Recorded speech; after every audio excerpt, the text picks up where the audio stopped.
Hello members, welcome back to the another video. तो कुछ frequently asked questions ICS की तरफ से रिलीज हुए हैं।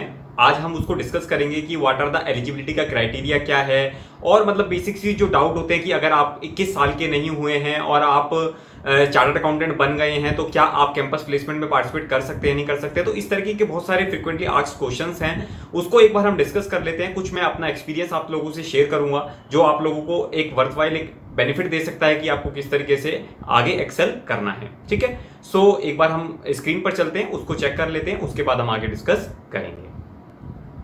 तो ये आप स्क्रीन पर देख पा रहे होंगे जैसे कि एक कैंपस प्लेसमेंट प्रोग्राम अगस्त सितंबर 2022 का एक फ्रीक्वेंटली आस्क्ड क्वेश्चंस हैं जो कि पार्टिसिपेटिंग कैंडिडेट्स के लिए इशू किया गया है। ठीक है, बहुत सारी चीजें होती हैं जिसको हमारे को टेक रिकॉर्ड करना होता है। तो आप वैसे प्रोसीजर से तो थोड़ा सा आई थिंक आपको आइडिया होगा, बट फिर भी चलिए आपको मैं एक ब्रीफ कर देता हूं थोड़ा सा।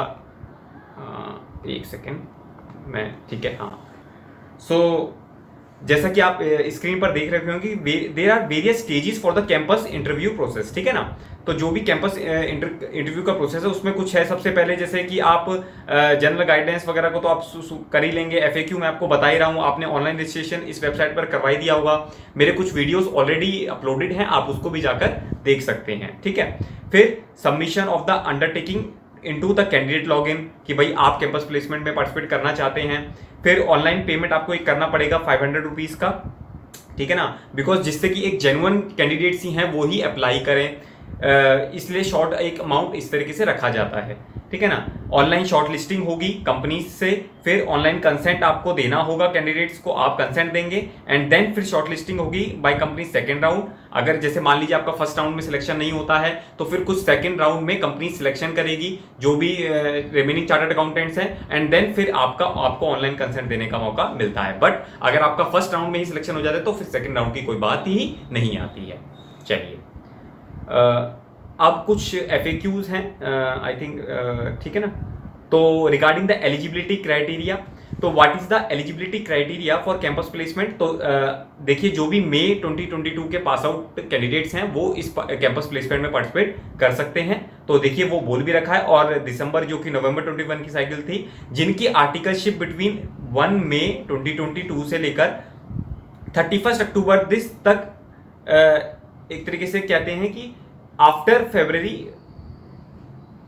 Completing there articleship between this, अगर आपकी 1 मई से लेकर 31 अक्टूबर तक आपकी आर्टिकलशिप कंप्लीट होती है तो आप इस साइकिल में अप्लाई कर सकते हैं। ठीक है, तो ये तो हो गया आपका एलिजिबिलिटी का क्राइटेरिया कंप्लीट।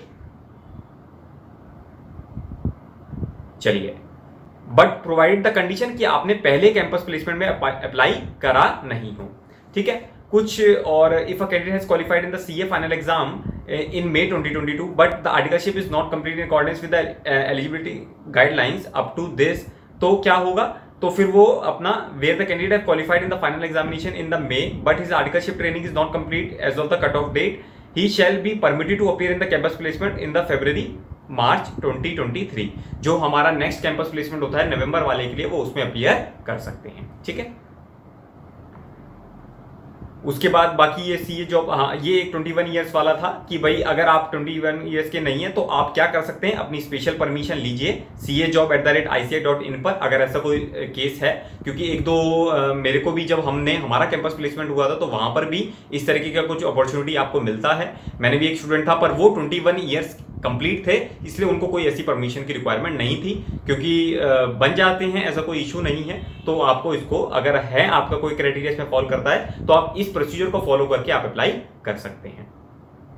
उसके बाद अगर हम बात करें ऑनलाइन रजिस्ट्रेशन, अगर आपको कोई इसमें दिक्कत आती है तो आप पूछ सकते हैं वैसे, नहीं तो इस पूरा आजकल ऑनलाइन मोड है, आप डेबिट कार्ड क्रेडिट कार्ड से पेमेंट कर सकते हैं। जो आपको पेमेंट करनी है प्रॉपर तरीके से, इस तरीके से सब चीजें मैनेज कर सकते हैं। अगर आई थिंक अगर आप ये चाहें तो मैं स्किप आपके लिए कर सकता हूं किस तरीके से सिलेक्ट करना है सेंटर को। ठीक है ना, a candidate who wants to offer the both bigger and smaller centre. ठीक है ना, अगर आपने बिगर में जैसे आई थिंक कुछ सेंटर्स आते हैं, न्यू दिल्ली, मुंबई, ये सारे अहमदाबाद, ये सारे बिग सेंटर्स में आते हैं, और कुछ होते हैं स्मॉल सेंटर्स में, वो अलग आ जाते हैं आपके सेकंड चॉइस, जैसे कि आपका इंदौर, कानपुर, नागपुर, नोएडा, राजकोट, ये सब आपके अलग में आ जाते हैं। ठीक है ना, शिफ्टिंग जो होती है, अगर आपको नहीं आइडिया हो तो प्लीज आप मुझे कमेंट बॉक्स में बता दीजिएगा लिखकर। अगर आपको पूछना होगा तो मैं उस पर भी बता सकता हूं अलग से, बट मैं चाहता हूं कि मेन जो ये चीजें हैं वो कवर्ड हो जाए, ठीक है ना। वीडियो थोड़ा सा ज्यादा लंबा ना हो, शॉर्ट में ही आपको सारी चीजें समझ में आ जाए।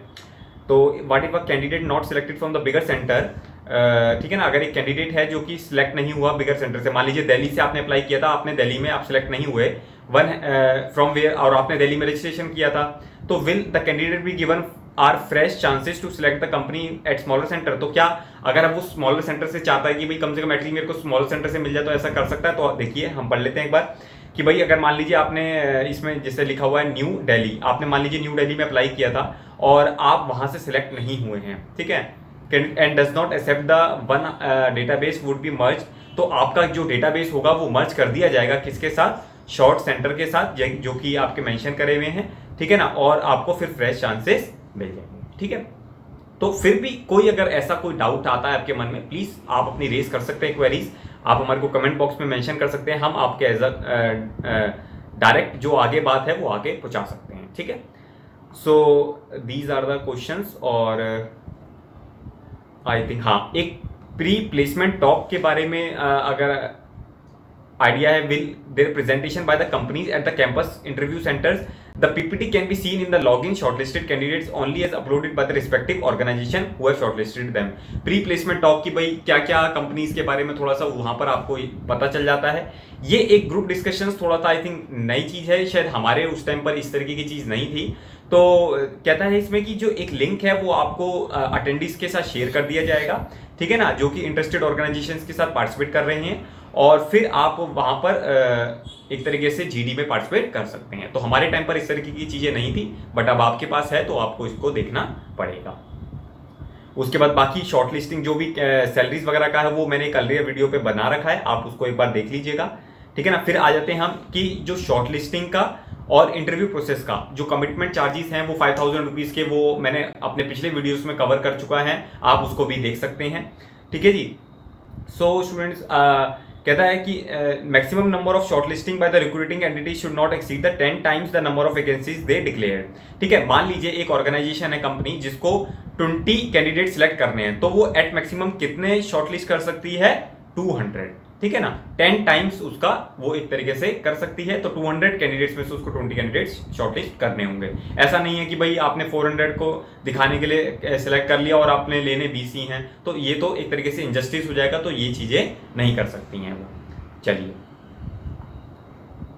उसके बाद what is the second round of shortlisting by the companies and how it is beneficial to the candidates. देखिए, अब आप सेकंड राउंड मतलब फर्स्ट राउंड में आपका सिलेक्शन नहीं हुआ, the online shortlisting by the participating organisation is done 2 rounds at each centre. मतलब जैसे दिल्ली के हैं तो इसमें 2 राउंड हो गए, राजकोट है, नागपुर है, वहां 2 राउंड हो गए, उस तरीके से। सो आप नंबर ऑफ कंसेंट, मान लीजिए आपने अप्लाई किया था बट आप शॉर्टलिस्ट ही नहीं हुए, तो फिर आपको एक तरीके से सेकंड राउंड में अपॉर्चुनिटी मिल जाती है, ठीक है, तब आप वहां पर अप्लाई कर सकते हैं, ठीक है। वहां पर भी 10 टाइम्स का क्राइटेरिया अप्लाई हो जाता है, okay. And what would be the criteria for the selection in the second round, ये मैंने आपको बता दिया है। What if a candidate fails to give consent after the first round of shortlisting, whether the candidates can give consent to the companies that have shortlisted, ठीक है, ये मैंने आपको बता रखा है ऑलरेडी, ओके, ठीक है।